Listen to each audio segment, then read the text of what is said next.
La Corte, a través del Colegio de Jóvenes Estudiantes de Derecho y Nuevos Profesionistas de la Suprema Corte de Justicia de la Nación, AC, presenta el ciclo de clases magistrales en apoyo a la formación para personas secretarias del Poder Judicial de la Federación.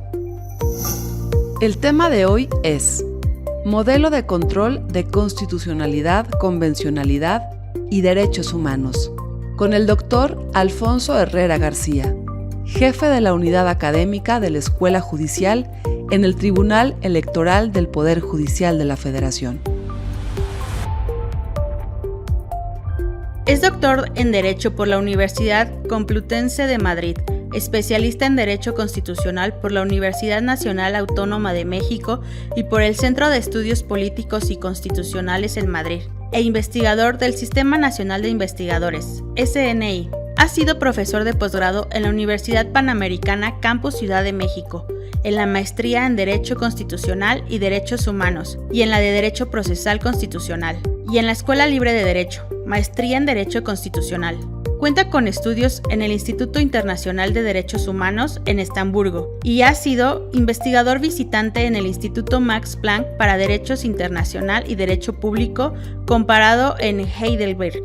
Fue analista de jurisprudencia en Tribunal Constitucional de España.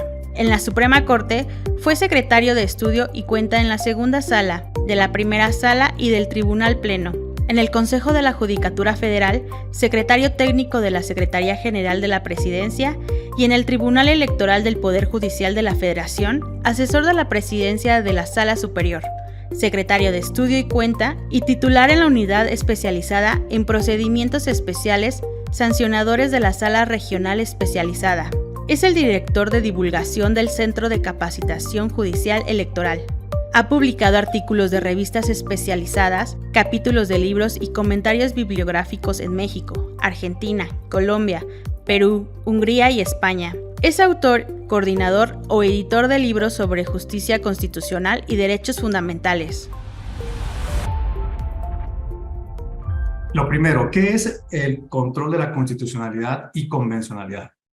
Tradicionalmente hemos entendido dentro de la materia de amparo y entendemos de manera más o menos resuelta qué significa el control de la constitucionalidad. Y es una categoría que nos va a permitir, al hablar en primer lugar de la constitucionalidad, comprender qué es la convencionalidad. Si el control de la constitucionalidad significa una labor de contraste, una operación judicial que permite contrastar un parámetro de validez en el caso de controles de normas o un parámetro de regularidad en el caso de los actos de autoridad frente a una ley, una norma de carácter general o un acto de autoridad, ese contraste va a arrojar un resultado. El acto versus la Constitución, el acto sujetándolo a los parámetros de la Constitución, puede resultar que sea un acto constitucional, que el operador jurídico tendrá que determinarlo de esa manera, o puede resultar que se trate de un acto de autoridad que sea inconstitucional. Este acto de autoridad, como sabemos, puede ser una norma de carácter general, en donde entonces la autoridad responsable será, tratándose del amparo de indirecto en materia de amparo contra leyes, será el Congreso de la Unión, por un lado, en materia federal, o podrán ser los congresos de los estados también, en el caso de normas de carácter local. El resultado, entonces, de esta operación que tiene que realizar el juzgador de amparo, ya lo sabemos todos, es determinar la constitucionalidad o no del acto de autoridad. Entonces, ¿qué es el control de la convencionalidad? El control de la convencionalidad va a añadir un elemento novedoso a este tipo de control y puede calificarse y puede analizarse de manera autónoma. Primero lo voy a hacer de manera autónoma y después voy a decir cómo se aglutina o se relaciona con la constitucionalidad. El control de la convencionalidad, entonces, es realizar una operación similar, solamente que vamos a modificar el parámetro de control. En lugar de ubicar por encima del acto de autoridad o por encima de la norma a la Constitución, vamos a ubicar a los denominados tratados internacionales en materia de derechos humanos. También denominadas en ciertos sentidos, porque hay un conjunto de tipologías en el derecho internacional, denominadas convenciones de derechos humanos. Desde el punto de vista de que puede haber una convención como existe en nuestro sistema jurídico americana sobre derechos humanos, la Corte adoptó el concepto y la expresión de control de la convencionalidad, haciendo referencia a la Convención Americana sobre Derechos Humanos, pero hay que decir desde el principio que la Corte no se limitó a establecer que ese sea el único parámetro cuando hablamos del control de la convencionalidad.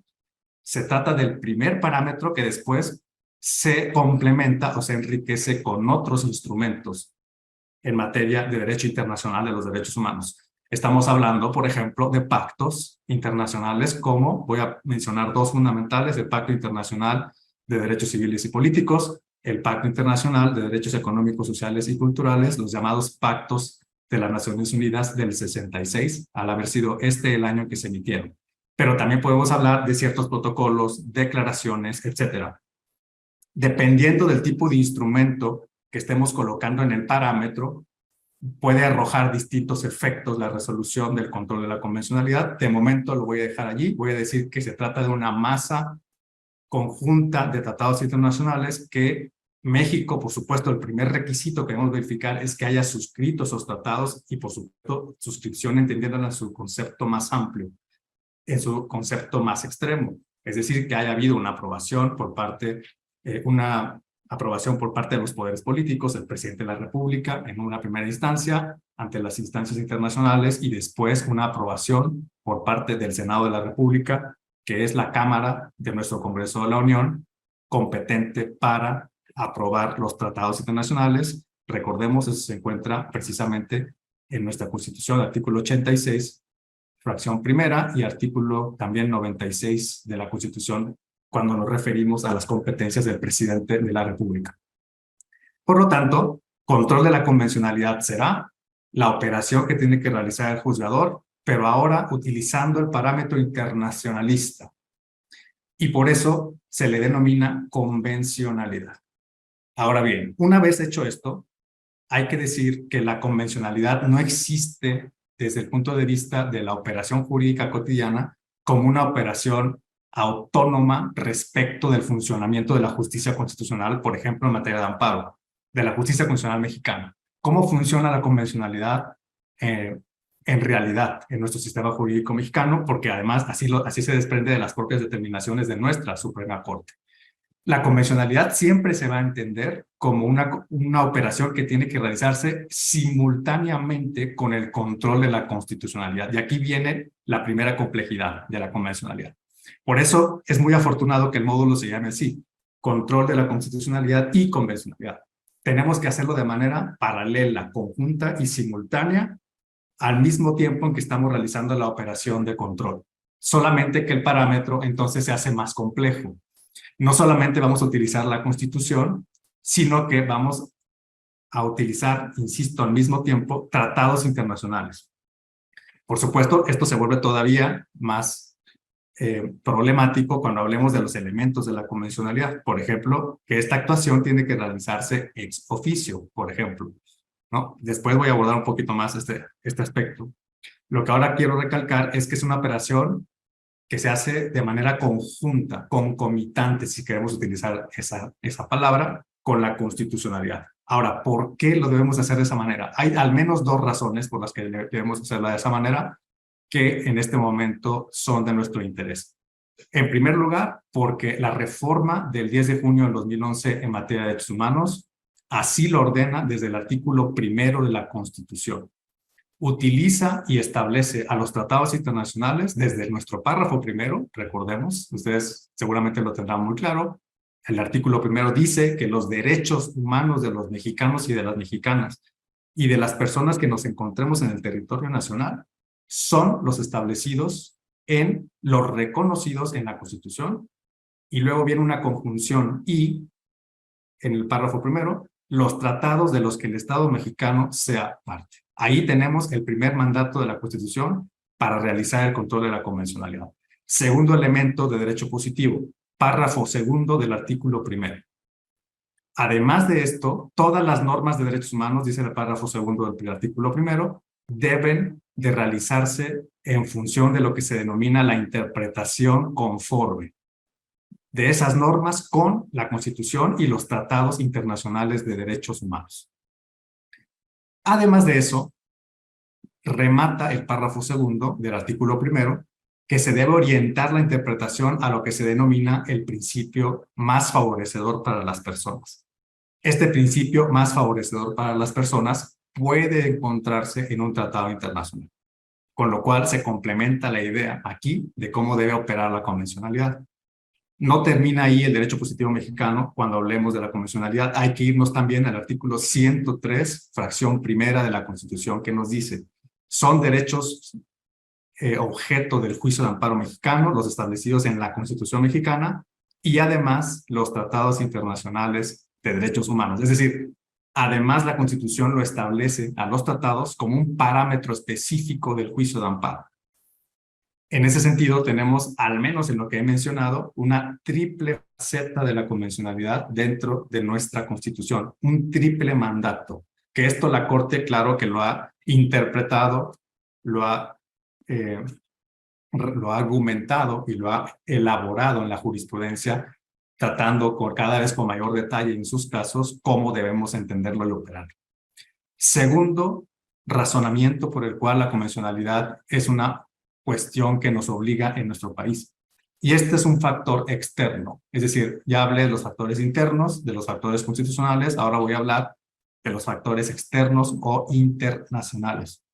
Resulta que en el 2009, una sentencia condenó al Estado mexicano a operar por parte de todos los jueces. Esa fue la expresión que utilizó la Corte Interamericana de Derechos Humanos en el párrafo 339 de la sentencia condenatoria en el caso Rosendo Rodilla Pacheco contra México.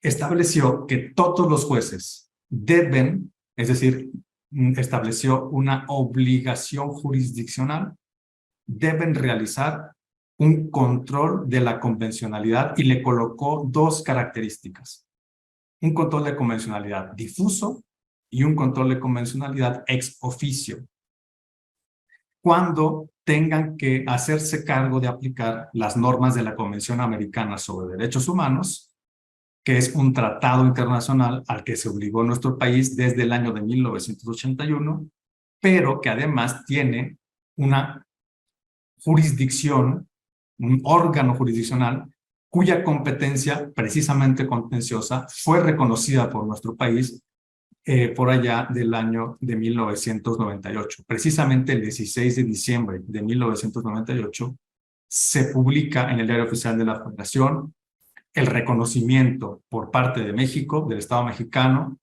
de la competencia contenciosa y de las competencias en general de la Corte Interamericana de Derechos Humanos. ¿Qué es esta Corte? Bueno, esta Corte es una Corte que opera dentro de lo que significa y tiene el marco de actuación y de normatividad que aplica en la Convención Americana sobre Derechos Humanos. Es el órgano oficial de interpretación y aplicación de la Convención. Está conformada por 7 jueces y juezas.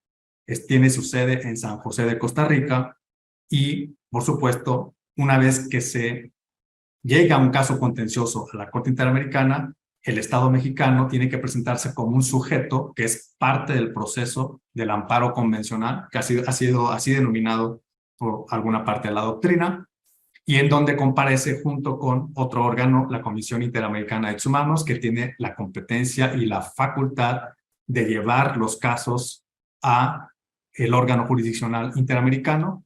También comparecen las presuntas víctimas y por otro lado comparece el Estado mexicano.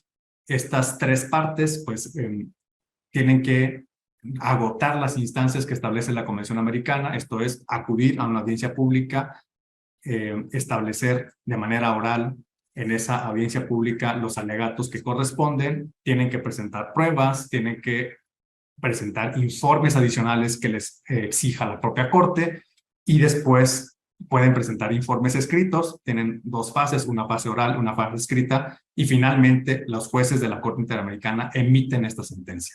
Este recorrido muy simple y muy sintético que estoy haciendo, es lo que ocurre en cada caso en donde el Estado mexicano se coloca como un Estado denunciado ante el sistema.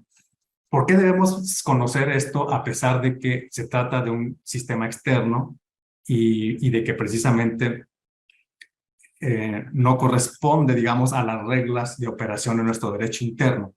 Bueno, porque a partir de ahí precisamente pueden surgir resoluciones que impacten al sistema jurídico mexicano, como es el caso que estoy precisamente comentando, el caso Radilla Pacheco en contra de México. En esta sentencia entonces se establece la obligatoriedad, el deber que tienen todos los jueces, sin distinción de materia, de competencia, de fuero o de especialidad. Todos los jueces, así lo estableció la sentencia, tienen que aplicar control de la convencionalidad. Esto es, tienen que acudir a los tratados internacionales, por supuesto, cuando así sea procedente en el caso que tienen a su consideración, y tienen que darle un sentido, conocer su interpretación oficial y aplicar los estándares que se están construyendo por parte de esta Corte Interamericana. Por eso decía yo que el control de la convencionalidad tiene una doble explicación, por lo menos.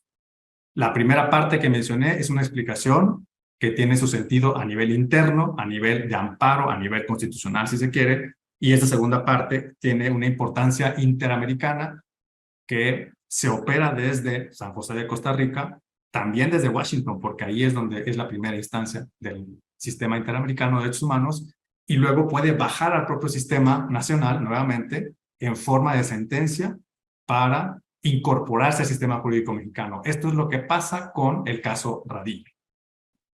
Y precisamente voy a utilizar el caso Radilla para iniciar ahora sí el análisis de los elementos que la propia Corte ha elaborado, nuestra Suprema Corte de Justicia de la Nación, y que nacen precisamente como consecuencia del caso Radilla Pacheco. Y me estoy refiriendo al primer caso de los más importantes que han existido en la jurisprudencia en torno a este tema, que es el expediente Varios 912/2010.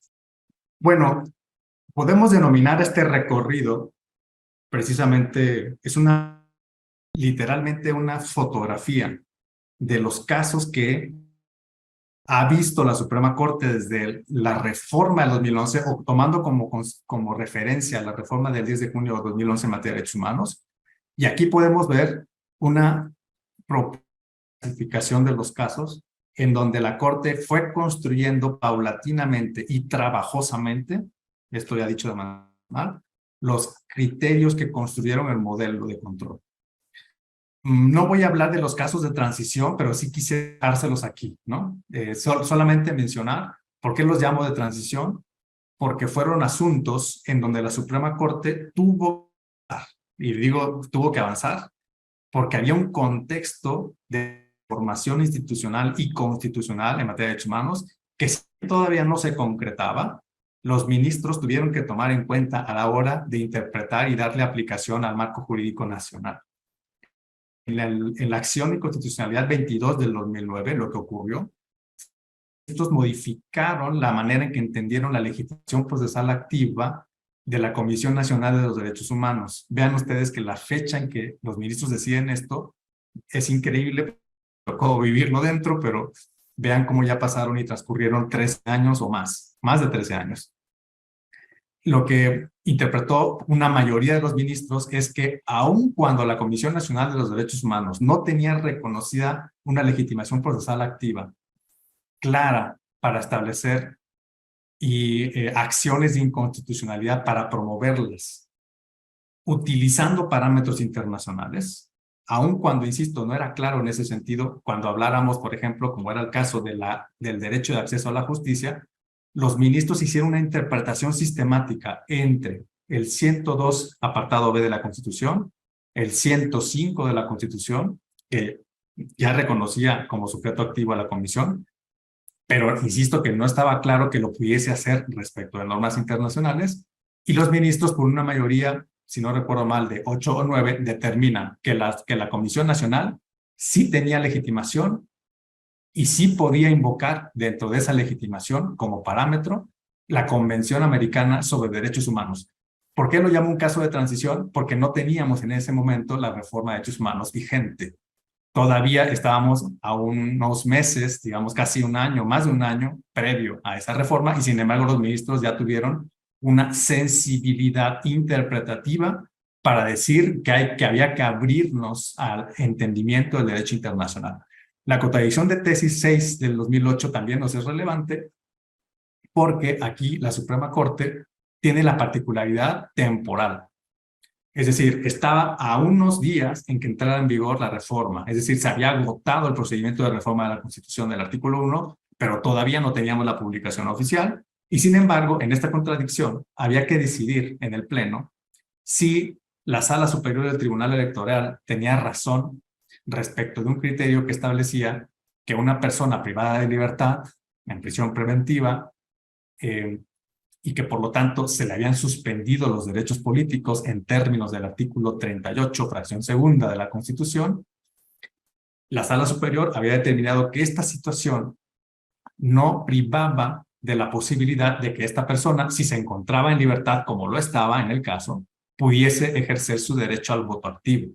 La Sala Superior decía, este es un criterio que opera respecto del principio pro homine. En ese momento, insisto, no había una reforma que nos dijera eso. La Suprema Corte, en cambio, tenía un criterio, la primera sala, en donde había incorporado un criterio de una acción de inconstitucionalidad, en donde se decía que el artículo 38 debía leerse de manera literal respecto de sus restricciones. Es decir, la suspensión de derechos políticos no debería admitir matizaciones más allá de la literalidad. Esto significa, decía la Corte, que si una persona se encontraba privada de libertad, aun cuando estuviese sujeta a proceso y aun cuando estuviese en libertad caucional, esto no permitía una, insisto, flexibilización de la suspensión de derechos políticos.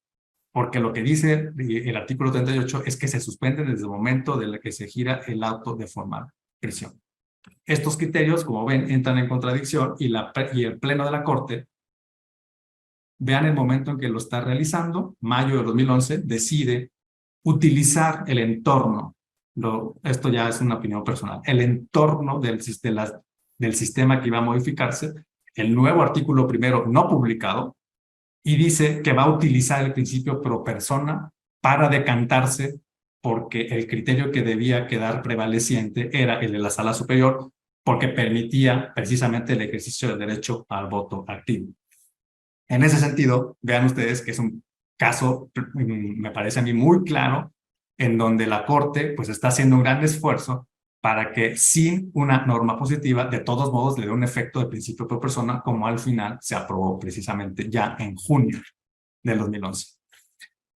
Me voy al más importante de los casos, que es el caso Radilla, el expediente Varios 912, diagonal 2010. ¿Qué fue lo que se resolvió en este caso? Bueno, esto tiene una historia muy larga también.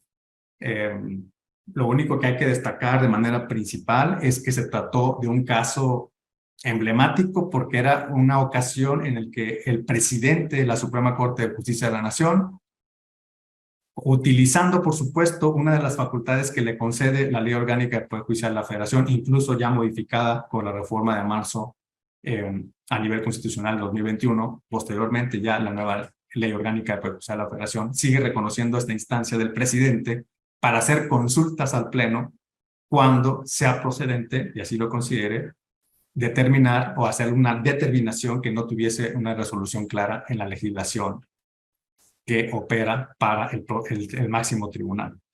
El presidente consulta en ese momento al Pleno qué es lo que, en términos de la sentencia condenatoria interamericana que mencioné del 2009 del caso Radilla, al mencionar al Poder Judicial en general, lo que preguntaba el presidente es si el Poder Judicial de la Federación tenía que hacer algo o no.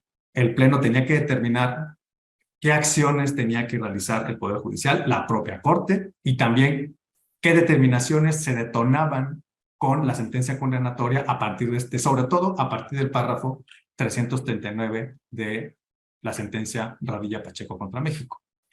La Corte en este asunto revoluciona, lo podemos decir así, el sistema interno del modelo de control de la constitucionalidad y convencionalidad. ¿Qué es lo que decide? Decide que en efecto las sentencias de la Corte Interamericana de Derechos Humanos, al ser unas sentencias internacionales en donde el Estado mexicano compareció previamente, antes de haber sido precisamente objeto y sujeto de una condena, pudo defenderse ante la instancia internacional, establece un criterio prevaleciente al día de hoy. Las sentencias con ciertas condiciones de reflexión que vinieron después, pero de manera central prevalece este criterio. ¿Cuál es este criterio? Este es algo que puede, por supuesto, tendríamos que involucrarlo a nuestra cultura jurídica y a nuestra cultura judicial, ¿no? Porque es, insisto, un criterio prevaleciente. Las sentencias de la Corte Interamericana no pueden cuestionarse, se cumplen en sus términos. Esto fue una votación unánime del Pleno, por cierto, de manera sorpresiva, porque había ciertos ministros que tenían posicionamientos que no necesariamente eran afines a observar el derecho internacional como equivalente al derecho constitucional. Sin embargo, la cuestión relacionada con las sentencias de la Corte Interamericana se dijo por unanimidad, por lo tanto de 11 votos, que obligan al Estado mexicano en sus términos. Esto es, no pueden ser motivo, por supuesto, de reconveniencia, no pueden ser motivo de discusión posterior, no pueden ser motivo de enjuiciamiento posterior, sino que lo único que podemos hacer con ellas es cumplirlas en los términos en los que se ha redactado. Posteriormente, la Corte elabora otro criterio que es prevaleciente el día de hoy. Se termina en ese momento y se supera la tesis que lo establecía, el llamado control concentrado de la constitucionalidad en México.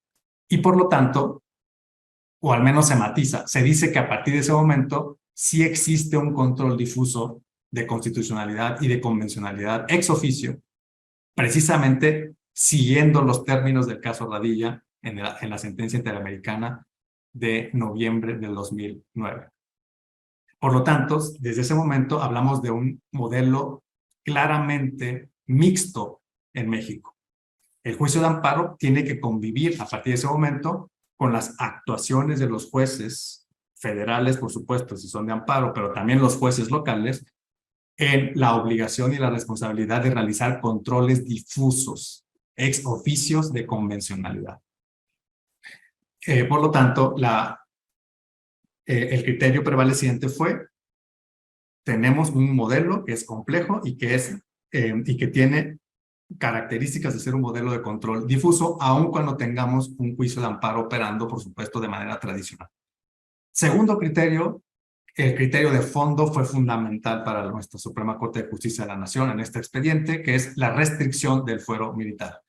Ese criterio, que fue elaborado desde la sentencia de la Corte Interamericana, lo que hizo la Corte en sus tesis fue simple y sencillamente recogerlo, digamos, replicarlo en sus tesis, diciendo que así como lo establece la Corte Interamericana, no puede haber un conocimiento o una competencia de los tribunales militares cuando se encuentren involucradas violaciones posibles a derechos humanos de víctimas civiles. Es decir, se establece una interpretación del artículo 13 de nuestra Constitución mexicana, que es una interpretación que realizó la Corte Interamericana. ¿Qué fue lo que nos dice la Corte Interamericana? Nos comentó y nos determinó en la sentencia que el artículo 13 de la Constitución, que establece que no puede haber involucramiento de personas civiles, la Constitución habla de paisanos con militares, debe interpretarse en el sentido de que esto no puede permitir la jurisdicción militar sobre personas civiles cuando se están reclamando violaciones a derechos humanos. Por lo tanto, la Corte elabora una tesis que le denominó de esta manera: restricción del fuero militar. Después se establecen también medidas de tipo administrativo, es decir, se ordenan capacitaciones en materia de violaciones a derechos humanos del sistema interamericano y especialmente del fenómeno que tiene que ver y de las condiciones dramáticas que tienen que ver con la desaparición forzada de personas, que fue el tema central que dio la pauta a la condena en contra de México, precisamente en el caso Radilla. Por supuesto, este esquema lo debemos conocer todos. Cuando nos tenemos que preguntar y tenemos que responder respecto a cómo la Suprema Corte de Justicia entendió el nuevo modelo de control de la constitucionalidad y convencionalidad en materia de derechos humanos en nuestro país. Los académicos tenemos distintas aproximaciones a este cuadro sinóptico. Yo, como decía, solamente voy a describirlo quizá me haga cargo de alguna crítica, pero este es lo que consideró la Suprema Corte por mayoría que debía operar como un modelo nuevo de control de la constitucionalidad después del caso Radilla. Especialmente, bueno, hay que decir que esta resolución tuvo su última votación en el Pleno el día 16 de julio del 2011, es decir, ya han pasado más de 12 años de esta resolución. Nos dice la Corte que tenemos que entender nuestro modelo bajo 4 tipologías o 4 vertientes. La primera vertiente es un control concentrado, como se establece en esta primera columna, donde se dice que es el tipo de control. ¿Quiénes ejercen ese control concentrado de la constitucionalidad? Bueno, en el Poder Judicial de la Federación, los tribunales de amparo, pero también la propia Suprema Corte de Justicia de la Nación, a través del conocimiento y competencia en controversias constitucionales y acciones de inconstitucionalidad. Por supuesto, el juicio de amparo en su doble vía, el indirecto y el directo, y sabemos que la Suprema Corte además puede resultar competente si se promueve, si se interpone el recurso de revisión y este recurso de revisión resulta procedente. Por lo tanto, este es el tipo de control concentrado al que se refiere la Corte. El fundamento, bueno, claro que es el 103, el 105, fracción primera y segunda, acciones y controversias, y el 107, fracciones 7, séptima y novena, donde precisamente se establece el recurso de revisión. ¿Cuál es el posible resultado de un control concentrado? Puede desembocar este juicio, cualquiera de estos que están representados en la segunda columna, en una declaración de inconstitucionalidad con efectos generales o bien con efectos interpartes. Ejemplo, una declaración de inconstitucionalidad con efectos interpartes va a ser el juicio de amparo indirecto contra leyes o precisamente un amparo directo en donde hay algún pronunciamiento en torno a una cuestión de constitucionalidad. También podemos calificarla como una declaración con efectos relativos o interpartes. ¿Cuál puede ser y debe ser un ejemplo de declaración de inconstitucionalidad con efectos generales? Se puede desprender tanto de las controversias constitucionales contra leyes como de las acciones de inconstitucionalidad bajo ciertos requisitos. ¿Cuáles son los fundamentales? El principal requisito, ya todos lo sabemos, es que el Pleno de la Corte se pronuncie con 8 votos a favor de la inconstitucionalidad, por lo tanto a favor de la invalidez de la norma. Y una vez que esto sucede, hay una declaratoria formal de la presidencia de la Corte para decirnos que se generan efectos generales o también denominados erga omnes. La consecuencia fundamental de que tengamos efectos generales en una declaración de inconstitucionalidad contra leyes es que se expulsa del ordenamiento jurídico las porciones normativas que merecieron las votaciones calificadas en torno a la invalidez. ¿Qué significa que se expulsan? Significa que dejan de tener validez jurídica y por lo tanto tienen un efecto, se dice en la teoría, derogatorio. Derogatorio significa que desaparecen del orden jurídico. Al desaparecer o eliminarse el orden jurídico con una sola sentencia y un solo pronunciamiento de la Corte, tenemos una de las principales funciones de lo que se denomina en el derecho comparado, de lo que realiza un tribunal constitucional. Por eso a la Suprema Corte podemos calificarla de esa manera. La última columna es, la Corte pretende aquí caracterizarnos la forma. Es una forma, dice la Corte, directa de control. Esto significa que no se requiere ninguna intermediación posible. Es un medio o son medios de control que permiten entonces una operación directa sobre la constitucionalidad y convencionalidad. En todos esos elementos estamos pensando en que se realiza al mismo tiempo ambas funciones, tanto la convencionalidad como la constitucionalidad. Más adelante vamos a ver algunos matices.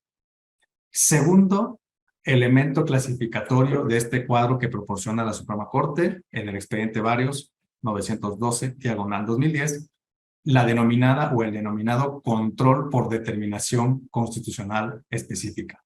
Esto es, la Corte estaba pensando en ese momento en que hay un órgano dentro de nuestro sistema constitucional, jurisdiccional constitucional, al que la propia Constitución le establecía de manera explícita funciones de control y de interpretación directa de la Constitución más allá del juicio de amparo.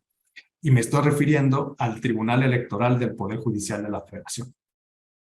Este tribunal, a través de lo que la Corte nos dice que es el juicio de revisión constitucional, que es uno de los medios de justicia constitucional regulados en la Ley General de Medios de Impugnación en esta materia, el Tribunal Electoral realiza un control específico por determinación de la Constitución y también a través de resolver los distintos medios de impugnación, que pueden ser recursos de reclamación, juicios ciudadanos para la protección de los derechos político-electorales, pueden ser también juicios de recursos de revisión, etcétera. Toda la operación de la justicia electoral que ahora se está convirtiendo muy importante, bueno, siempre lo ha sido, pero ahora muy importante por el contexto en el que nos encontramos en este momento, que es un contexto de proceso electoral. Estamos inmersos en este momento ya en un proceso electoral que culminará, como sabemos, con la jornada electoral del 2 de junio de 2024, cuando vayamos a las urnas para, dicho entre paréntesis, elegir a la que podría ser, por cierto, la primera presidenta en la historia de nuestro país. Al parecer, hay muchas posibilidades de que sea así, para elegir a 500 diputaciones, es decir, toda la Cámara de Diputados se renueva y se renueva también al mismo tiempo toda la Cámara de Senadores. Es la elección más importante que va a tener nuestro país y que tiene nuestro país en su historia, con lo cual la función del Tribunal Electoral, que es la última instancia, de acuerdo con el artículo 99, precisamente la Corte en la tercera columna nos señala el fundamento, el 99 nos dice, en este caso el primer párrafo de ese artículo nos dice que el Tribunal Electoral es la última instancia inatacable y definitiva en materia de la justicia electoral. ¿Qué ocurre con este tipo de control en cuanto a los efectos? Bueno, no hay una declaración de inconstitucionalidad con efectos federales, no puede haberla. Solo puede haber, como extremo de su análisis, una inaplicación al caso concreto. Es decir, una determinación de que la inconstitucionalidad detectada en un caso concreto, a lo que va a llevarnos es un efecto relativo de la sentencia al caso. ¿Y por qué esto es así? Porque así lo ordena precisamente el artículo 99. De manera explícita desde 2017, pero ya se podía desprender de manera interpretativa de este artículo desde el año de 1996. Por supuesto que tiene una historia muy larga, no me voy a meter a esos detalles, pero hay que pensar en que la Corte emitió una contradicción de tesis allá en el año 2002, en donde resolvía que el Tribunal Electoral no tenía facultades de control de manera digamos, nítida en la Constitución y por lo tanto le negó las posibilidades de inaplicación, cuestión que el Poder Reformador le devolvió de manera expresa, ahora sí, en el 2007, noviembre del 2007.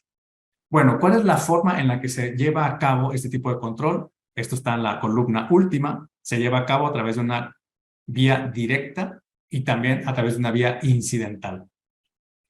Es decir, podemos invocar la inconstitucionalidad como uno de los conceptos de agravio dentro del medio de impugnación, o bien se puede realizar a través de una especie de argumento complementario o accesorio a la cuestión principal. Cualquiera de estas dos maneras de entender el control de constitucionalidad y convencionalidad opera en este tipo de control. De hecho, la propia Suprema Corte de Justicia nos aclara en este expediente que esta forma incidental de ningún modo va a implicar la apertura de un expediente por cuerda separada, sino que debe entenderse como una posibilidad de inaplicación durante el proceso correspondiente, en el que se conoce de una causa principal y luego se resuelve una cuestión accesoria como una cuestión normativa dentro del juicio. Por lo tanto, podemos establecerlo, se puede establecer y se establece dentro de la argumentación de la sentencia, y luego la determinación de inconstitucionalidad puede tener un reflejo precisamente en la determinación de la invalidez del acto que se esté que se haya sustentado en esa ley. Podemos poner ejemplos. No quisiera extenderme demasiado en este punto, pero, por ejemplo, el tribunal en la Sala Superior ha resuelto que el Código de Procedimientos e Instituciones Electorales es inconstitucional cuando establece el requisito de que las personas que quieran formar parte de los órganos electorales tengan necesariamente que ser mexicanos por nacimiento. Así lo establecía el COFIPE en su momento, y la Sala Superior determinó que esto era contrario a la igualdad y a la no discriminación en términos de nacionalidad, que es una de las condiciones que se han denominado como categorías sospechosas, establecido de manera explícita en el párrafo 5º del artículo 1º, que son prohibiciones constitucionales de discriminación por cláusulas específicas, ¿no? Una de ellas es la nacionalidad, y por lo tanto la Sala Superior encontró que no se justificaba que el legislador estableciera este requisito, que por supuesto bloqueaba a las personas que no tuviesen una nacionalidad mexicana por nacimiento, y perjudicaba a los mexicanos por naturalización o que tuviesen doble nacionalidad. Con lo cual, la Sala Superior echa a andar precisamente estas características de este tipo de control en este caso. Tercer tipología o tercer tipo dentro de la tipología de control que elaboró la Suprema Corte de Justicia de la Nación: el control difuso. Para la Corte, todos los tribunales que no se encuentren dentro de los tribunales de amparo y que no sean tribunales electorales, sin embargo, son operadores y tienen que ser operadores del llamado control difuso. En materia federal o a nivel federal, juzgados de distrito, tribunales unitarios de proceso, bueno, ahora ya han cambiado de nombre precisamente, tribunales administrativos y los tribunales locales, ya sean judiciales, administrativos o los propios electorales. ¿Cuál es el fundamento del control difuso? Para la Corte, el artículo 1º, el 133, reinterpretado, porque antes de esta reforma de 2011 no estaba claro que hubiese un control difuso. Después del expediente Radilla, se termina esta interpretación y la Corte abre la puerta para que entendamos que ahora existe un control difuso desde la propia resolución del expediente Varios. Y por supuesto, el 116, además de los derechos humanos contenidos en tratados internacionales. ¿Cuál es el efecto de este control difuso? No puede haber, al igual que en el caso anterior, una declaración de inconstitucionalidad general. Solamente puede haber una inaplicación. Esto es, una vez que se detecta que hay una norma que violenta un derecho humano, una norma superior, contenida en la Constitución o en un tratado, entonces lo que va a determinar el tribunal es inaplicar, es decir, dejar sin efectos en el caso la norma de carácter general y por lo tanto dejarla en una condición de inaplicación. Es incidental porque no se trata de una cuestión principal, sino que se desprende del juicio, que puede ser, por cierto, a petición de parte o puede ser ex oficio, ¿no?, como lo ordena la Corte Interamericana, y entonces se genera un razonamiento de incidencia. Esto es, que no es una cuestión principal, sino que a partir del análisis del material normativo que se tiene que aplicar, se puede detectar esa posible inconstitucionalidad y entonces llegar a la inaplicación, si es que, insisto, se revela esa norma como inconstitucional. Y finalmente, el cuarto tipo que la Corte utiliza para hablarnos de nuestro modelo, que es lo que denomina la interpretación más favorable. ¿Quién realiza esa interpretación? Bueno, la va a realizar todas las autoridades del Estado mexicano, esto es, más allá del Poder Judicial de la Federación, más allá de poderes judiciales locales, más allá de cualquier tribunal. Las autoridades administrativas, legislativas, órganos constitucionales autónomos tienen que realizar en las operaciones en donde se enfrenten a normas de derechos humanos, tienen que realizar la interpretación más favorable para las personas. ¿De dónde se desprende? Pues del artículo 1º, párrafo 2º, también dice la Corte de México en las normas de derechos contenidas en tratados internacionales. ¿Cuál es el efecto que se desprende de esta determinación? Bueno, que solamente se va a interpretar aplicando la norma que mejor beneficia a las personas, como lo dice el artículo primero, pero no podemos llegar a establecer una inaplicación. Mucho menos podemos establecer en la decisión o en la determinación correspondiente una declaración de inconstitucionalidad. ¿Por qué razón? Bueno, pues porque no estamos hablando de órganos jurisdiccionales, estamos hablando de otros órganos, más allá, como decía, del Poder Judicial, y en donde no hay ninguna competencia para determinar este tipo de consecuencias o de alcances de la resolución. Solamente podemos establecer una interpretación a través de la fundamentación debida y motivación, artículo 14 y 16, que permita proteger de mejor manera, desde el punto de vista interpretativo, los derechos de las personas, sin que nunca podamos llegar a establecer que la norma es la causante de las posibles violaciones a esos derechos. Tenemos que extender la interpretación lo más posible hasta el punto en el que podamos, en el que podamos sostener una interpretación más favorable. Esto forma parte, dice la Corte, del nuevo modelo de control, ¿no? Todo esto, por supuesto, son criterios que esperan una aplicación efectiva en la práctica, en la cotidianidad, desde hace 12 años. Desde que se establecieron, por supuesto, simplemente se establecieron en su momento, reinterpretaron el marco constitucional vigente y apuntalaron una nueva forma de entender el modelo, el sistema de control de la constitucionalidad y de convencionalidad para implementarse posteriormente. Se supone, y eso es lo que buscaba esta interpretación, a mí me tocó de manera personal dictaminar este caso en la ponencia del ministro Aguirre Anguiano. Por lo tanto, pues bueno, como comprenderán, le guardo cariño especial a este criterio porque hicimos varias observaciones en la ponencia frente a esta propuesta que había realizado el ministro Cosío cuando circuló el proyecto del expediente Varios, y algunas de ellas, por cierto, hay que decirlo, fueron escuchadas, sobre todo la propuesta del ministro Aguirre Anguiano, en el sentido de que no se estaba haciendo una consideración de lo que la propia Constitución establecía, que era la interpretación conforme. El ministro Aguirre lo formuló en su dictamen, lo circuló y afortunadamente dentro del expediente Varios 912, la resolución, encontramos un pronunciamiento respecto de cómo entender la interpretación conforme en 3 pasos, que fue la respuesta del ministro ponente a la propuesta de la ponencia del ministro Aguirre.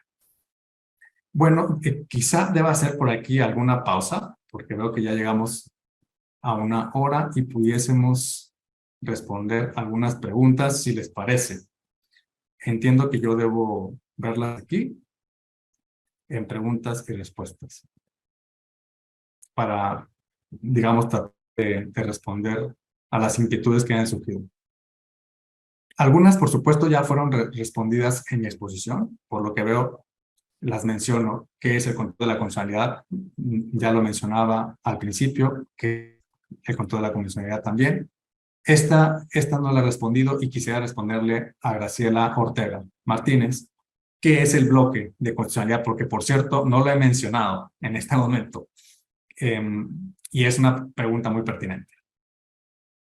La idea del bloque de constitucionalidad es una idea europea del entendimiento del conjunto normativo superior que se debe aplicar en un juicio constitucional y que aglutina a la Constitución junto con tratados internacionales de manera conjunta. A eso, no hablando, por cierto, solamente de derechos humanos, sino hablando en otras materias, como es, por ejemplo, la materia orgánica de competencias, en donde, por ejemplo, solamente lo pongo como ejemplo, en España se entiende a partir de la ley orgánica del Tribunal Constitucional de que las leyes orgánicas que establecen competencias a nivel secundario, como los conocemos en México, son parámetro de control cuando hablamos de posibles invasiones o afectaciones competenciales. Por lo tanto, a eso se le denominó en la ley orgánica del Tribunal Constitucional Español como bloque de la constitucionalidad. Nosotros, ¿cómo entendemos nuestro bloque de constitucionalidad? Como ese conjunto de normas en donde se encuentran la Constitución y los tratados y que operan sobre los mismos derechos fundamentales o humanos que están involucrados. Ejemplo, Libertad de expresión. Voy a establecer libertad de expresión y su bloque. Tenemos el artículo 6º y de alguna manera el artículo 7º en algunos elementos de libertad de imprenta a nivel constitucional. Pero luego tenemos el artículo 13 de la Convención Americana, que establece la libertad de expresión y de pensamiento a nivel convencional. Todos estos artículos, 6º, 7º constitucional de la Convención, se ubican en una misma posición y se integran entre sí para conformar un solo núcleo de parámetros. A eso le vamos a denominar bloque de la constitucionalidad. Ahora, aquí hay que hacer una observación. Esta idea del bloque no es una expresión y una figura que haya sido totalmente aceptada por nuestra Suprema Justicia de la Nación.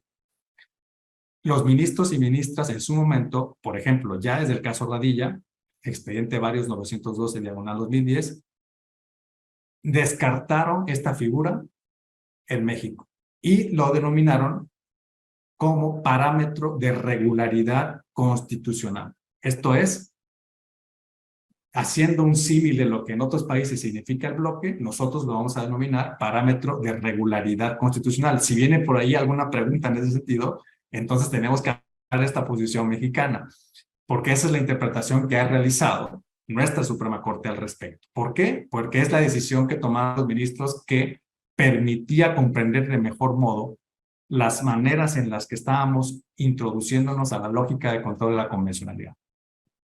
Y así nos ocupábamos entonces de entender eso, a esa figura en donde se están integrando normas a nivel superior, vamos a comprenderlas entonces como un parámetro de regularidad que lo que denota es que hay un estándar superior, ¿no?, integrado y complejo, y que va a tener una función de controlar la regularidad de los actos que se van a someter y sujetar a ese parámetro. Esa es la razón por la cual se decidió en la Suprema Corte así. Voy a continuar con las preguntas. ¿Puede proceder un control de convencionalidad si esa norma es constitucional, pero es contrario a un tratado internacional?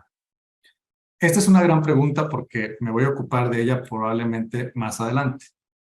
Pero adelanto que en términos técnicos, el control de la convencionalidad, de acuerdo con nuestra jurisprudencia, es decir, voy a decirlo en dos partes, lo que dice la jurisprudencia y lo que dice la doctrina, o un sector de la doctrina. La jurisprudencia nuestra nos dice que no puede haber un control de convencionalidad sobre las normas constitucionales. Específicamente, no puede haberlo respecto de lo que denominamos restricciones constitucionales a ciertos derechos. Por lo tanto, un juez de distrito o un tribunal colegiado de circuito se vería imposibilitado competentemente para realizarlo, desde el punto de vista de lo que es el criterio preponderante en este momento. Ahora bien, esto no es un criterio concluyente, es un criterio en constante revisión, es decir, está teniendo modificaciones casuísticamente y no podemos considerarlo agotado este tema y este debate. De hecho, está precisamente, insisto, involucrado esta discusión en asuntos que se ventilaron ante la Corte Interamericana y en donde la Corte Interamericana tuvo un punto de vista diferente. Por eso quiero hacer esta doble distinción.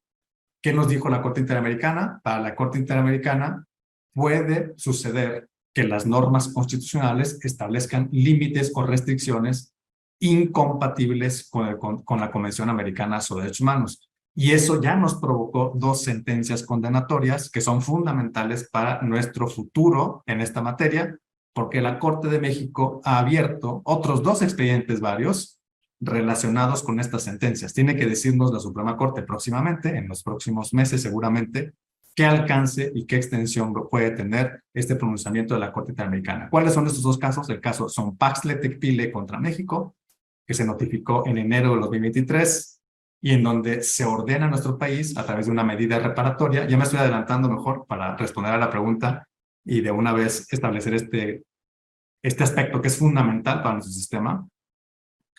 Se ordena a nuestro país a modificar el ordenamiento jurídico interno, a reformarlo en el sentido de desaparecer la figura del arraigo, porque esto va en contra de varios derechos comprometidos por nuestro país, por lo tanto, que sean los que se había comprometido desde el principio a respetar y a proteger, tutelar y defender, que es la libertad personal, que es la presunción de inocencia y que es la integridad personal si consideramos que el arraigo de una persona, por lo tanto, la detención de una persona sin que esta persona sea colocada dentro de la lógica del Poder Judicial, de un órgano jurisdiccional, sino que se encuentra en poder del órgano investigador por unos 40 días, dice nuestra Constitución en el artículo 16, y que son prorrogables por otros 40 en ciertos casos.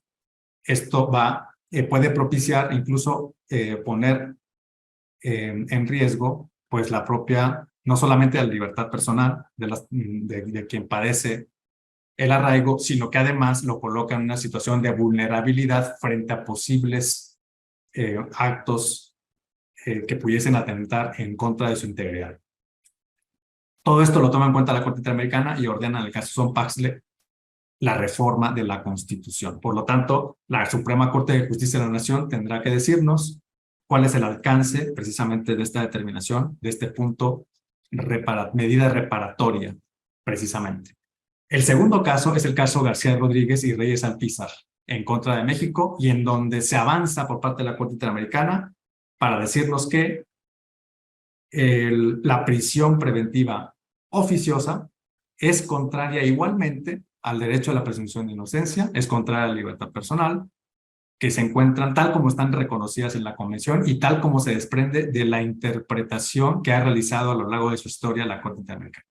Con lo cual, en abril del 2023, hace algunos meses, pocos meses, se vuelve a condenar al Estado mexicano para que se ocupe de reformar la Constitución en el artículo 19, en el sentido de desaparecer, de suprimir, de eliminar la prisión preventiva oficiosa, que es incompatible, insisto, con la Convención. Entonces, para responder a la pregunta, tiene una doble respuesta, ¿no? A nivel interno, se ha establecido que no es posible realizar un control de convencionalidad, pero a nivel externo, ya se estableció lo contrario y, por lo tanto, se puso en revisión y en reflexión en una de las argumentaciones que hace la Corte Interamericana en el caso García Rodríguez, que la contradicción de tesis 293, por cierto, de la que voy a hablar a continuación, sea un criterio que pueda prevalecer en nuestro país. Se solicita por parte de la Corte Interamericana considerar la habilidad y el sostén jurídico de la contradicción de tesis 293 del 2011. Para efectos internos, claro, sigue siendo una jurisprudencia vigente. Se ha intentado revisar por parte de la Suprema Corte esta contradicción de tesis. Se intentó en un proyecto en noviembre o en septiembre del año pasado en la Acción de Inconstitucionalidad 130 del 2019 y su acumulada 136 del 2019. Recordemos que es donde la Suprema Corte en pleno analizaba precisamente la prisión preventiva oficiosa tal como estaba recuperada en el Código Nacional de Procedimientos Penales y en una Ley de Seguridad Nacional, y la Corte consideró que no era necesario en ese momento revertir la contradicción de tesis con una votación mayoritaria. Siguiente pregunta. Voy a avanzar en preguntas y después vuelvo a la exposición para poder abordar la contradicción de tesis precisamente 293.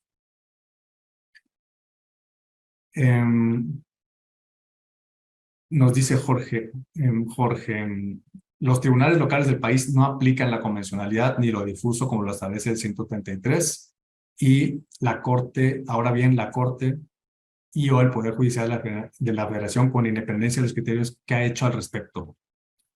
Bueno, es otra pregunta fundamental, porque el criterio prevaleciente en la Suprema Corte de Justicia de la Nación y que se encuentra establecido en la acción de inconstitucionalidad en donde se analizó la constitucionalidad de la Constitución de la Ciudad de México, se ratifica un criterio en donde la Corte más bien es de la posición de que los tribunales locales, por supuesto que deben realizar un control difuso, ¿no? Pero en donde los tribunales constitucionales locales, es decir, las salas constitucionales, los tribunales que tienen funciones de constitucionalidad local, no tienen, sin embargo, competencia para aplicar la Constitución Federal y, por lo tanto, tampoco los tratados internacionales. Por lo tanto, tenemos un criterio que matiza de alguna manera ese control difuso, claro, cuando hablamos de una justicia constitucional local. El resto de los tribunales, digamos que ese criterio no ha cambiado. Tal y como lo establece el caso Radilla, debe haber una obligación y un deber, no solamente dicho por la Corte Interamericana, sino también por nuestra Suprema Corte de Justicia de la Nación en el 912/2010, que lo procedente es un control difuso. Ahora, ¿qué es lo que tiene que hacer el Poder Judicial de la Federación? Es la pregunta. Bueno, resolver casuísticamente la implantación, así lo vamos a decir, del criterio y el afianzamiento del criterio que la propia Corte de México ha establecido. Entonces, es un tema que se ha tenido que estar resolviendo, no de manera genérica, sino a través de la resolución casuística, sobre todo de los juicios de amparo, en donde se puede tener como un argumento, como un concepto de violación, el incumplimiento por parte de los tribunales locales de una posible inconstitucionalidad. Ahora, por supuesto que al tratarse de una cuestión jurisdiccional, los tribunales locales pueden considerar de manera autónoma, a través de los juzgados o de los tribunales superiores de justicia, que no es conducente o procedente analizar la constitucionalidad de una norma local. Es decir, a lo mejor ahí se encuentra el problema, se encuentra dentro de las facultades en el ejercicio de su autonomía e independencia, considerar si se aplica o no un método que permita analizar la constitucionalidad. Si bien es un deber, ese deber está sujeto a que, en efecto, el tribunal coincida en que debe realizarse, el tribunal local debe realizarse ese control. Si considera que no, debe haber una justificación suficiente de que no es procedente. Y ahí es donde entran el amparo, precisamente el juicio de amparo, para analizar si en efecto esas invocaciones que no se tomaron en cuenta a nivel local tienen que entonces revisarse, ya sea a través de un juicio de amparo directo, si se analiza una sentencia, que es como propiamente se puede analizar la actuación de un tribunal local. Probablemente pueda ser insuficiente ese tipo de actuaciones, pero es la única forma en la que el Poder Judicial de la Federación puede involucrarse precisamente en el análisis de los casos en donde se considera que no se realizó un control difuso. Bueno, son muchas preguntas y creo que no nos va a dar tiempo de responder todas. Sí, que nos pueden poner en riesgo de seguir. Quizá voy a parar ahí, pero voy a dejar al final un espacio para seguir respondiendo y podamos nosotros avanzar en lo que quería comentarles. Que es sobre todo para analizar la contradicción 293 de manera rápida y algún otro caso que nos debe resultar necesario cuando hablamos del modelo, ¿no? Entonces, no me voy a detener demasiado en los casos que siguieron al expediente 912/2010 en la evolución de las maneras en las que la Suprema Corte fue entendiendo que se debía construir el control de la convencionalidad. Porque no nos va a dar tiempo. Simplemente diré aquí que en este amparo en revisión 151/2011 y otros, porque fueron importantes de amparos en revisión, lo que la Corte estableció y encontró es que no siempre va a haber la posibilidad y digamos, no siempre va a poder aplicarse derecho internacional de los humanos cuando el propio derecho internacional de los derechos humanos no prevé una condición normativa específica respecto de ciertos casos, ¿no? Eso es lo que se desprende de Reos de Zacatecas. Habrá asuntos en los que no pueda ser posible, porque el derecho internacional no se haya ocupado de esa materia, pues aplicar el derecho internacional por obvias razones. En ese sentido, si el derecho interno, nos dijo el caso de Reos de Zacatecas, provee de una respuesta que permita amparar a la persona que está solicitando la protección de la justicia federal, en este caso, ¿qué se solicitaba? Me voy muy rápido.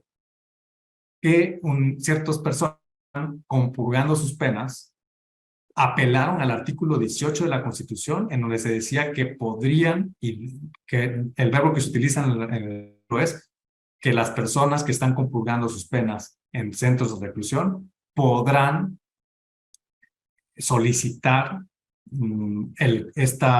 este desahogo de la pena en términos penitenciarios en lugares cercanos a sus domicilios familiares. Sí, es un tema entonces muy específico en donde el derecho basta por lo que está contenido en la Constitución para protegerlo. La Corte detectó una omisión legislativa porque la Ley de Ejecución de Penas no de manera adecuada esta condición. Se otorgan los amparos de manera lisa y llana y el control de la convencionalidad entonces no tiene una operación efectiva, ¿no? Eso es lo que quería transmitir con este caso.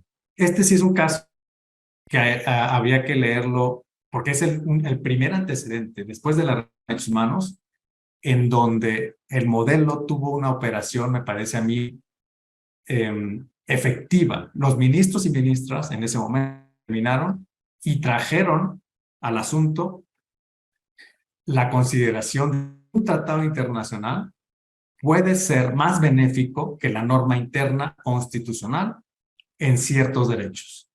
Aquí lo que se alegaba es que una ley local en el estado de Yucatán establecía una sanción a ciertas personas consistente en de la comunidad, pero que era impuesta, de acuerdo con la norma local, por una autoridad administrativa. A nivel internacional, el organismo denominado Organización Internacional del Trabajo, en su convenio 29, establece la prohibición de que este tipo de medidas que inciden en la libertad de las personas, en la decisión de ir a actividades laborales, también relacionado con el artículo 5º de nuestra Constitución, puedan ser determinados por administrativos.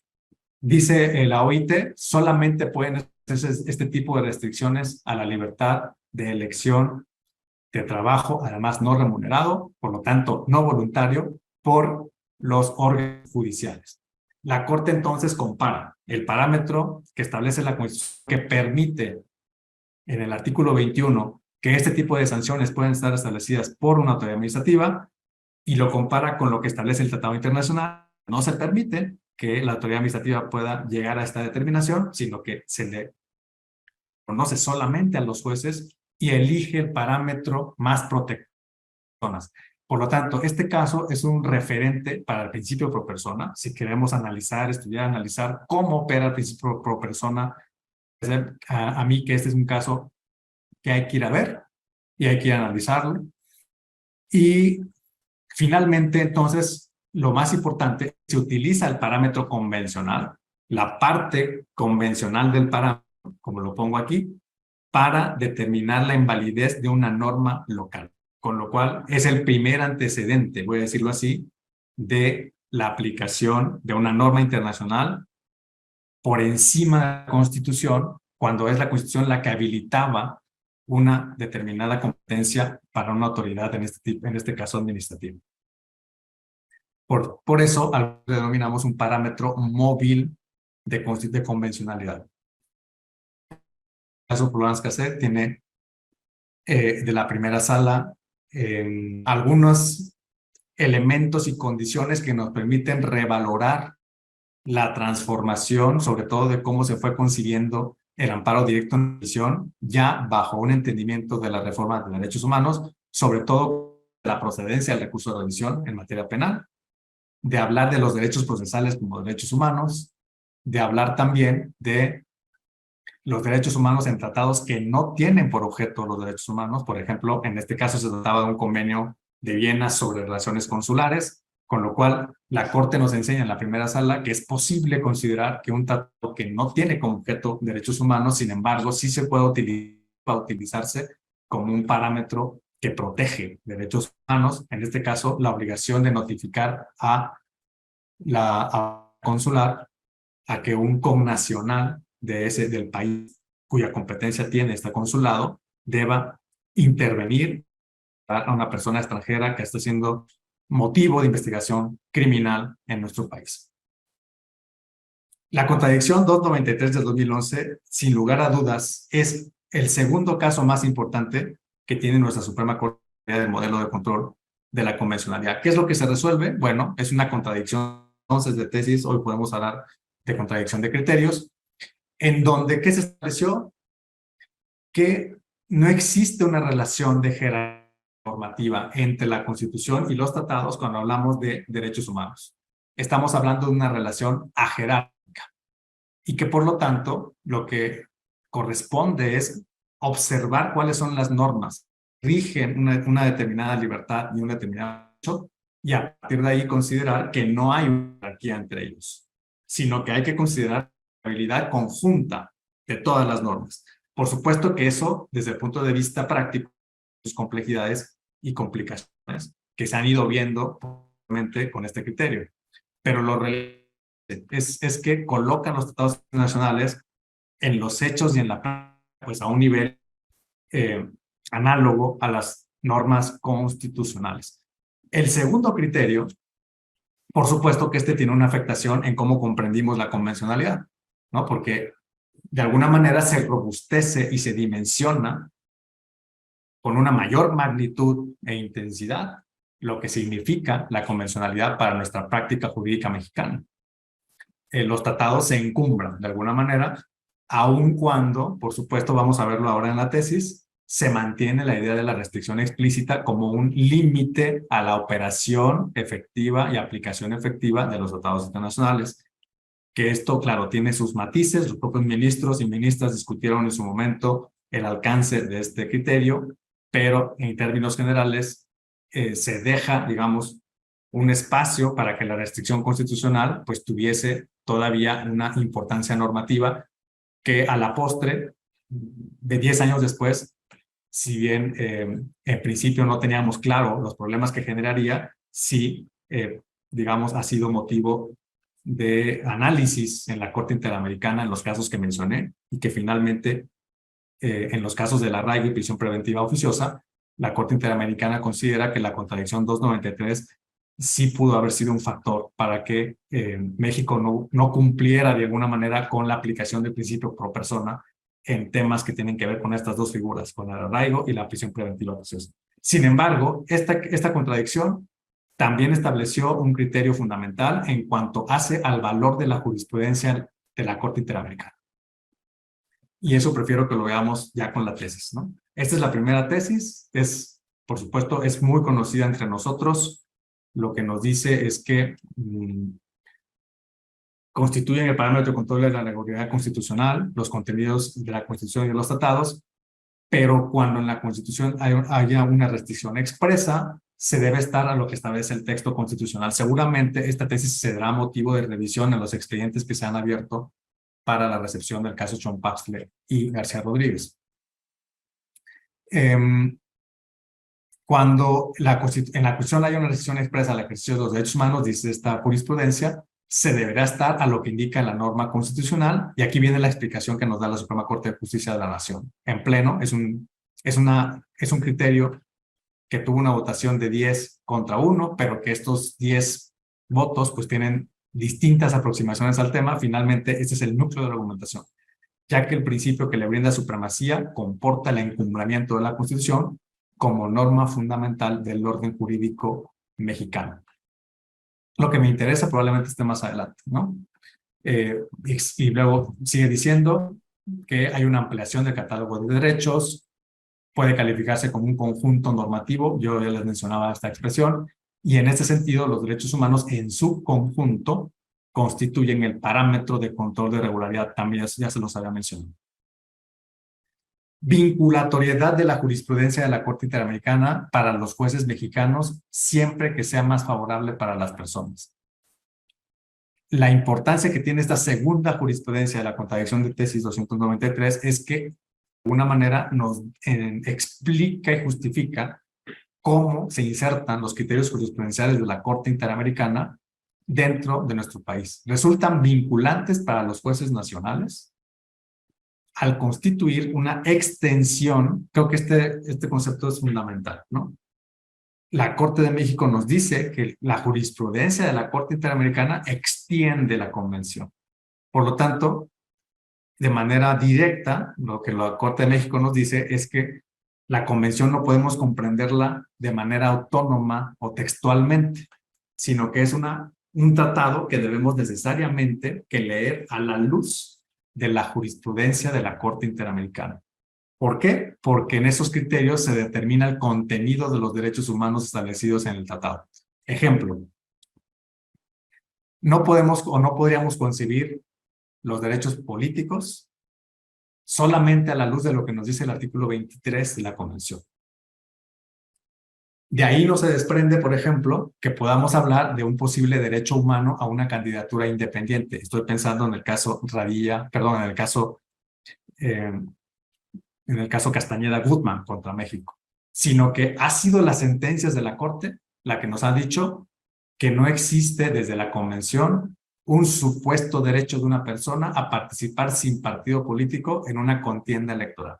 Por lo tanto, si yo leo la Convención, no me basta para la comprensión de los derechos políticos de las personas en esta vertiente. Tengo que irme a las sentencias y, por supuesto, entender que la Corte ha interpretado el artículo 23 en un sentido en el que, si bien las personas tenemos derecho, como ciudadanos en este caso, es decir, mayores de 18 años con condiciones para ser candidatos o para ser votantes en una elección.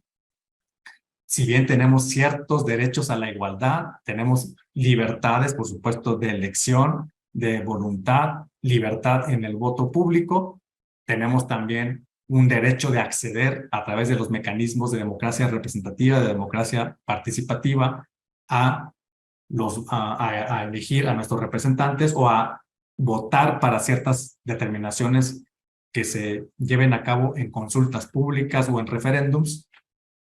No tenemos claro que tengamos derecho a participar como candidatos sin partido político. Esto lo tuvo que interpretar la Corte en una sentencia. Lo que nos dice la Corte de México es: vayamos a las sentencias y los precedentes para entender la fuerza vinculante de esta jurisprudencia y comprender que eso complementa la Convención, ¿no? Como sucede, por cierto, eso no es nuevo para nosotros, porque así es como funciona también nuestra jurisprudencia de amparo. Pero esta parte sí me interesa especialmente. En cumplimiento pues, a estas cuestiones, los operadores jurídicos deben atender a lo siguiente: cómo operar el control de la convencionalidad en la práctica. En la 293 se nos da una suerte de recetario al respecto. ¿Qué debemos hacer cuando tenemos que y nos enfrentamos a la convencionalidad en nuestra operación jurídica como jueces, como tribunales colegiados, como Suprema Corte, como jueces en general? Nos dice el criterio de la 293. Cuando el criterio se haya emitido en un caso en el que el Estado mexicano no fue parte, la aplicabilidad del precedente interamericano al caso específico, ¿cómo lo puedo determinar? Con base en la verificación de las mismas razones que motivaron el pronunciamiento. Es decir, si nosotros sabemos que en el caso Radilla se nos condenó al Estado mexicano por la falta de diligencia en las investigaciones que llevaran a considerar y a determinar el paradero de la persona víctima, en este caso la principal, que es, por supuesto, don Rosendo Radilla y Pacheco, pero también sus familiares. Y la Corte Interamericana elabora las razones que motivaron, por supuesto, ese pronunciamiento. Si nosotros nos encontramos ante un caso en el que se replican las condiciones fácticas que llevaron a la Corte Interamericana a crear ese criterio, entonces nosotros debemos aplicar ese criterio y ese precedente a nuestro caso. Por supuesto, aquí además se nos dice que debe ser un criterio, está hablando de un criterio en el que México no fue parte. Es decir, yo estoy hablando aquí de una sentencia condenatoria en donde, por supuesto, que no hay ninguna duda en que debemos aplicar en sus términos. Pero cuando México no es parte, ¿no? Pensemos en un caso como Aguinaga contra Ecuador recientemente, en donde la Corte Interamericana determinó que hubo injerencias del poder político en contra de autoridades electorales y que no les permitió el ejercicio efectivo de su autonomía e independencia. Bueno, ese criterio, si yo tengo en México condiciones en las que se presentan las mismas razones que motivaron el pronunciamiento frente al Ecuador, entonces yo tengo que tomar ese precedente y darle aplicabilidad en el caso. Pero yo tengo que justificar que existen las mismas razones que motivaron el pronunciamiento previo. Este es el primer paso para poder aplicar la convencionalidad y un estándar que se desprende de un caso en donde México no fue parte. Por supuesto, los ejemplos se multiplican porque la Corte Interamericana emite muchas sentencias en distintos casos que podemos aquí poner como ejemplo. Se me ocurre, por ejemplo, el caso Atala Rifo contra Chile, en donde se analizaba un tema en donde una persona que vivía con una persona de su mismo sexo se le protegió por la Corte Interamericana y se condenó al país, en ese caso Chile, porque no se le había considerado que pudiese ejercer la patria potestad, en este caso, claro, las condiciones de cuidado, de custodia de las niñas, de sus dos hijas. Si este caso se presenta en México, pues si tenemos las mismas razones que motivaron el pronunciamiento previo en Atala Rifo, tendríamos nosotros que aplicar ese mismo estándar construido en contra de Chile. Esa es la manera en la que se ejerce el control de convencionalidad, de acuerdo con la 293 de 2011. Segundo paso o consideración. En todos los casos en que sea posible, pensemos en que no tengo las mismas razones para decidir. Entonces, en los casos en los que no tengo las mismas razones para decidir, sí debo y estoy obligado a armonizar la jurisprudencia interamericana con la nacional. Esto es, debo conocer la jurisprudencia interamericana. Si me encuentro ante un derecho que está protegido por la Convención y al mismo tiempo está protegido por nuestra Constitución, recordemos, parámetro de regularidad, entonces yo debo armonizar los criterios jurisprudenciales.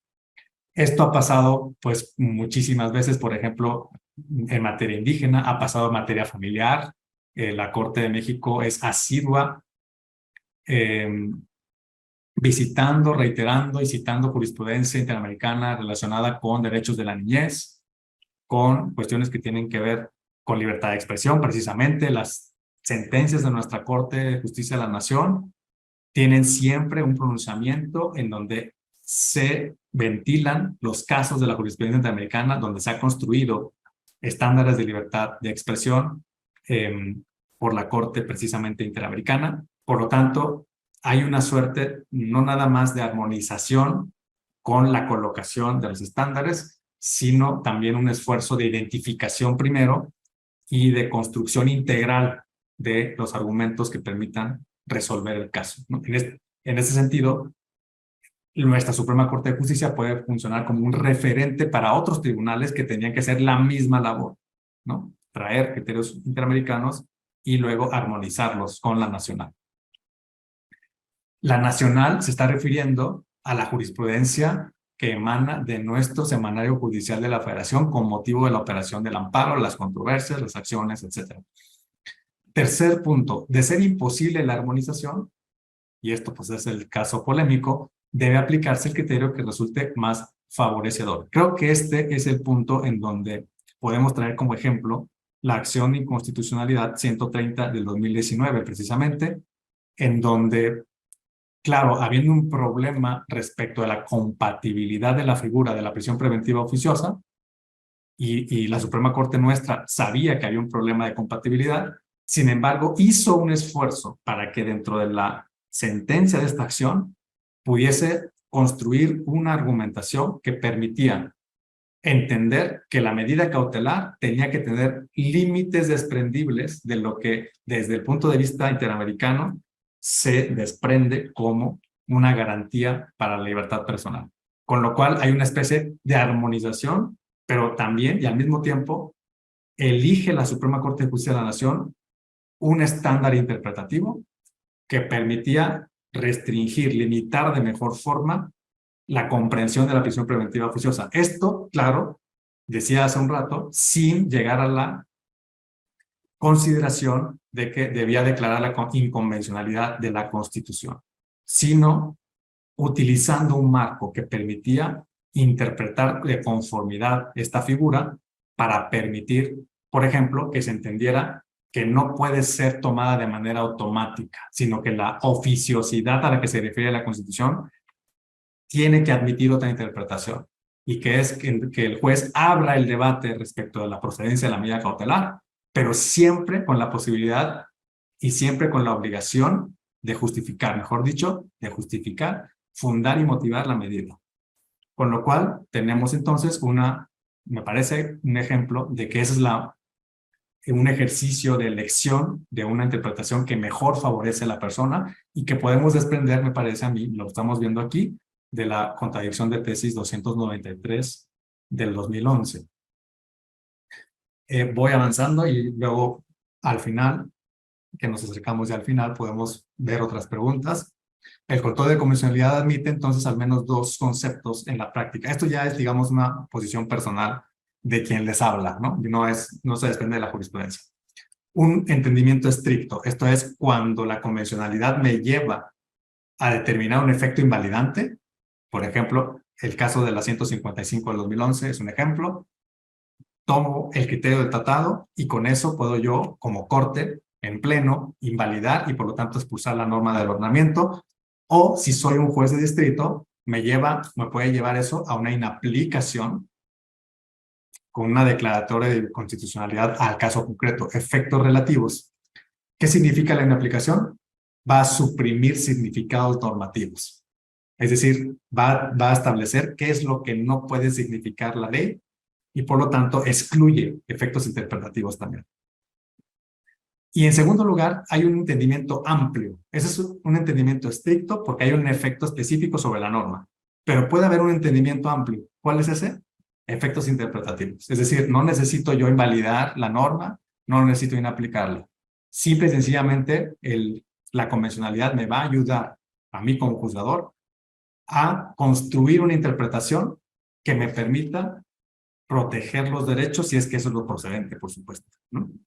Estamos hablando de una suerte de interpretación integrativa desde el derecho internacional y que también se puede entender como control de convencionalidad en cierto sentido. Por supuesto, hay otros criterios que debemos tomar en cuenta en este tema.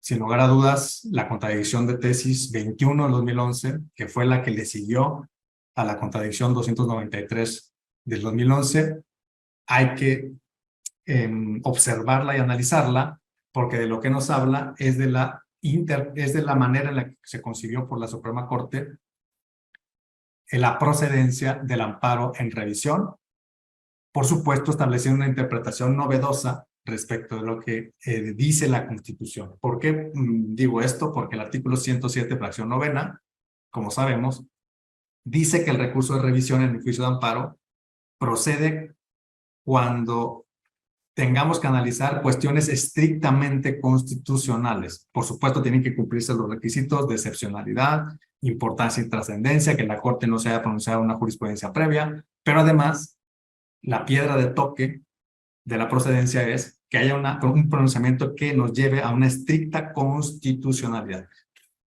Por lo tanto, ¿qué hacemos con la convencionalidad? Si la Constitución no hace referencia a la convencionalidad. Aquí, la Suprema Corte de Justicia de la Nación, recordemos, contradicción de tesis 21 del 2011, establece esa interpretación y nos dice, por supuesto que cuando existe un problema de un derecho humano y esto se desprenda de un alcance de la interpretación de una disposición convencional, eso hace las veces de lo que el artículo 107, fracción novena, nos dice que es una estricta constitucionalidad. Volvemos al tema de la imbricación. No podemos considerarlos como operaciones separadas. Tienen que ser operaciones simultáneas.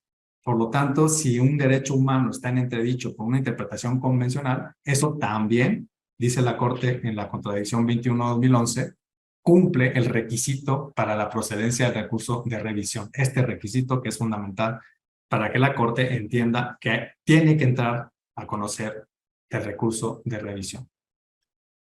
Por supuesto, hay otros casos, no nos va a dar tiempo de verlos, pero voy a mencionarlo en la contradicción 299 del 2013. ¿Qué es lo que se resolvió ahí? Bueno, algo que en la práctica es fundamental.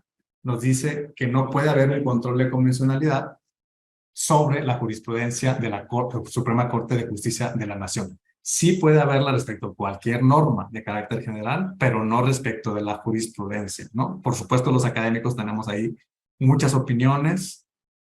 Simplemente hay que decir que la Corte es su criterio prevaleciente. Y esta es, digamos, la tesis, ¿no? No es susceptible de someterse a control de constitucionalidad y convencionalidad ex oficio por órganos jurisdiccionales de menor jerarquía. Hay mucho que decir, pero lo voy a dejar allí y bueno, ustedes pueden tomar nota de esa jurisprudencia porque es la que aplica. Por supuesto, no podemos dejar de mencionar dos resoluciones fundamentales en este modelo y creo que con ello voy a ir cerrando, que son el amparo en revisión 1046. No alcanzo a ver aquí las siglas, pero creo que es 1046 del 2012, en donde la Suprema Corte, por eso me refería al principio que tuvo problemas, digamos, para poder determinar el alcance del control difuso o del control a secas de constitucionalidad y convencionalidad que realizarían los tribunales colegiados de circuito en amparo directo. En este caso, tengo que decirlo desde el principio, ya fue superado por la Suprema Corte en una contradicción posterior. Lo que dijo aquí es que los tribunales colegiados de circuito no podían realizar un control de la convencionalidad de normas que no tuvieran que ver con las cuestiones orgánicas y procesales del amparo. Esto es, solamente podía ser un control de convencionalidad, dijo la Corte en su momento en pleno, digamos, relacionado con la ley de amparo, con la ley orgánica del Poder Judicial de la Federación y con el Código entonces Federal de Procedimientos Civiles como norma supletoria del amparo. La Corte dio sus razones, dijo que había que entenderlo de esa manera y sin embargo, no me voy a detener mucho porque el criterio prevaleciente hoy respecto a este tema es el de la contradicción de tesis, hoy contradicción de criterios 351 de 2014, resuelto el 28 de septiembre del 2021. ¿Qué es lo que nos dice este nuevo criterio?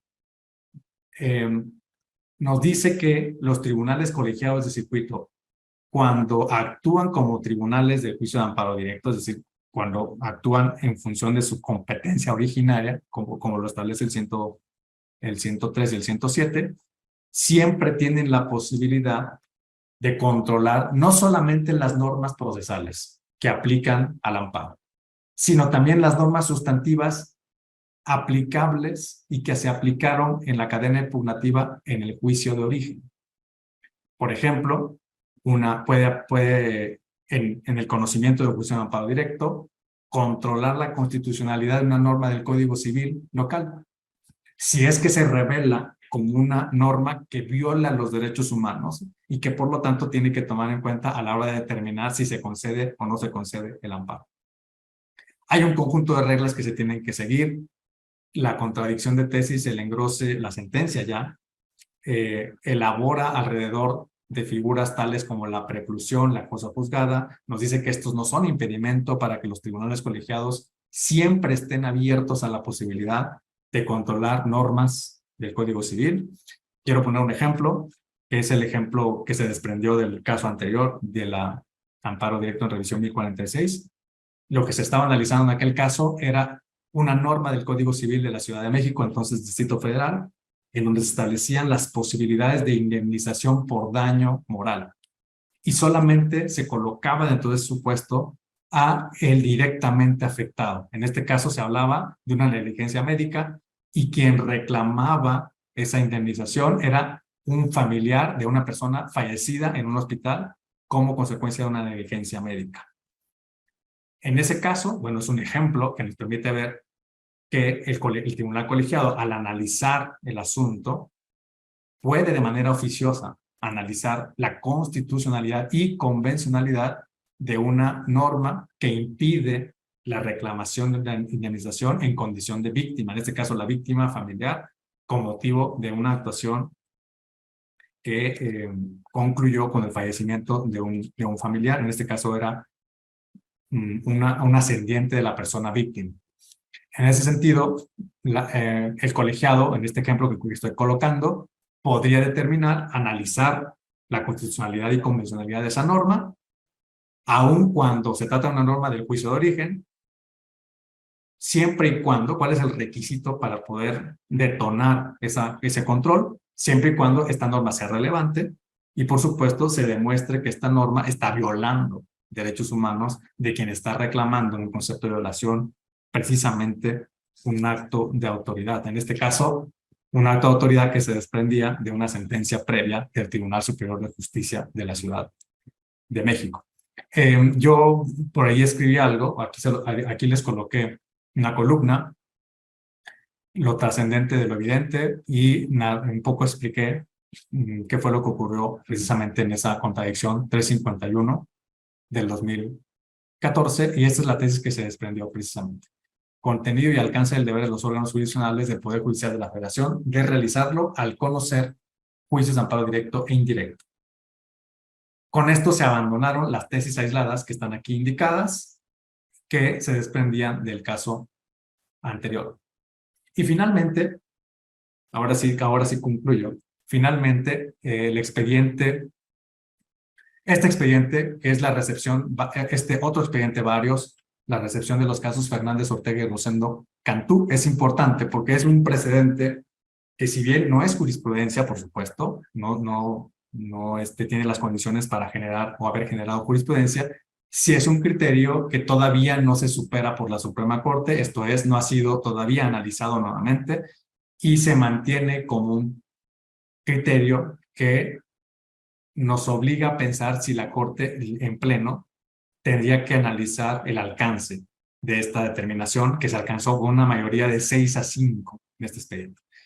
El principal criterio es este: restricciones expresas frente a derecho internacional incompatible, como se establecía en la 293.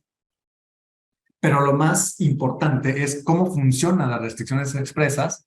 Vean la pertinencia precisamente del tema frente a una sentencia condenatoria. Y aquí ya tenemos los ejemplos materializados. Tenemos el caso Son Paxle y tenemos el caso García Rodríguez, que establecen que restricciones expresas no imperan frente a la convención. Esto choca con este criterio de la Suprema Corte de Justicia de la Nación, porque aquí lo que nos dijo es que debe haber un análisis de compatibilidad.